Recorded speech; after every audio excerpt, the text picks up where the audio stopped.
Welcome, everybody. Glad to have you. I'm Neil Cavuto. The president on the stump and a Tea Party favorite, well, just stumped.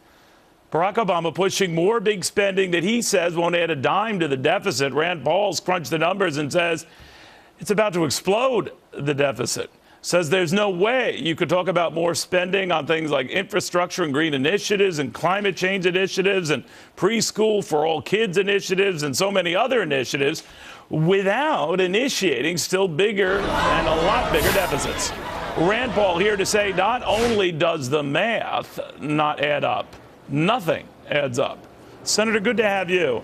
Nice to be with you, Neil. What do you do now, Senator, as a Tea Party elected senator, and beyond that, just a very conservative, almost libertarian approach to this sort of thing? What do you do? What do you advocate Republicans do? Well, I think we have to point out the truth. We can't let the president run around the country saying that he's cut the deficit by $2 trillion. Well, that's absurd. We've increased our debt by $6 trillion in his first term. And what does he say? Oh, because I didn't increase it $8 trillion, I've reduced it $2 trillion. Well, that's absurd. He's added $6 trillion to the debt, and that's just a fact. And he's probably going to add another 4 to 5, maybe $6 trillion more in his second term. And he's adding up all of these programs, and he wants to tell you, oh, they're not going to cost anything.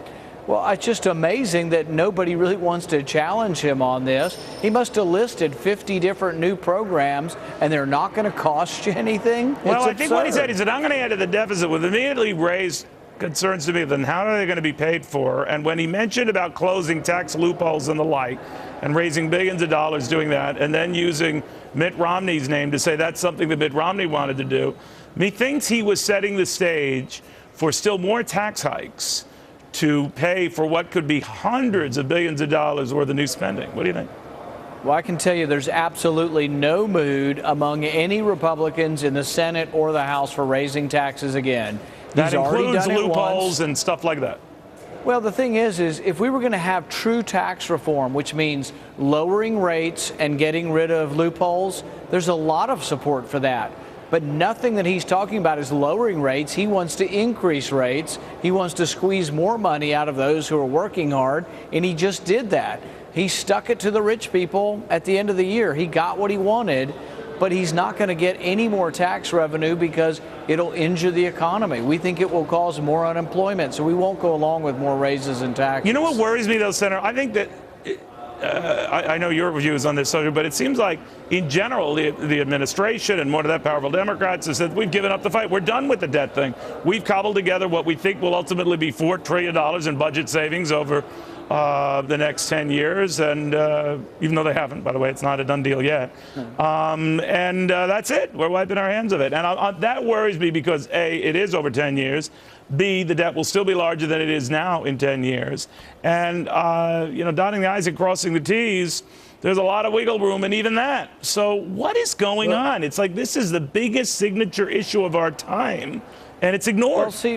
Well, he says things out of both sides of his mouth. He says, well, he's ready to embrace things from Bowles-Simpson.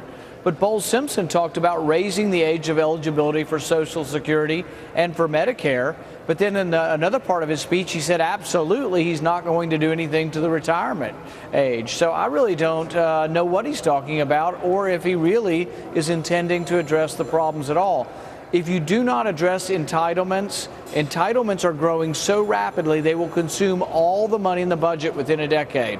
There will be no money for defense and no money for any discretionary programs. No, you're right. I mean, the math is like a train wreck before it happens. I mean, you're quite right. But I guess what I want to ask you is the more immediate concern now are these sequestration cuts that were punted from the holidays. Now they kick in on March 1st, I guess.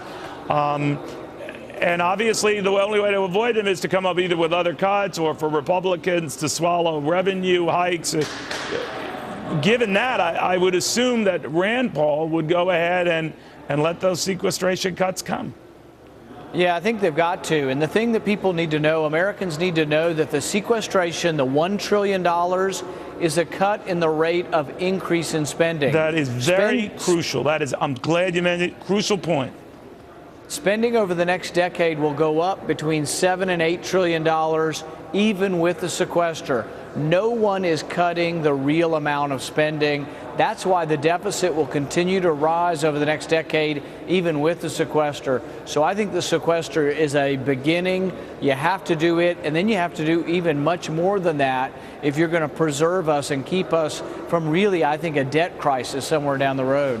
But we always see our debt threatened to be downgraded by bringing it to the brink that the president mentioned last night, time and again, when you get up against a deadline and there's all this, hand-wringing and everything over the brink. And that is why we're downgraded, not the underlying problem. Do you agree with that? Well, the debt's downgraded because we're not addressing they don't see us acting and addressing our deficit problem.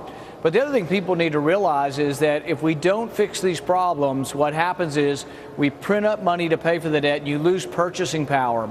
So the president claims that he cares about the poor and the middle class and senior citizens, but really he doesn't, because he's stealing their money. He's stealing their savings by devaluing their currency in paying for this massive debt. So it's a sleight of hand.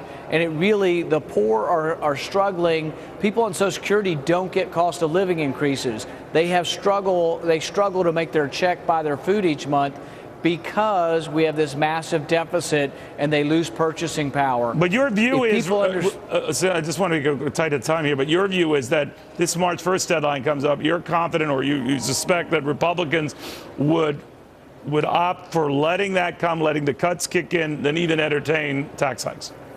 I think so. I think there's more resolve for letting the sequester happen now than there was 3 months ago. All right, Senator, good seeing you again. Thank you very much.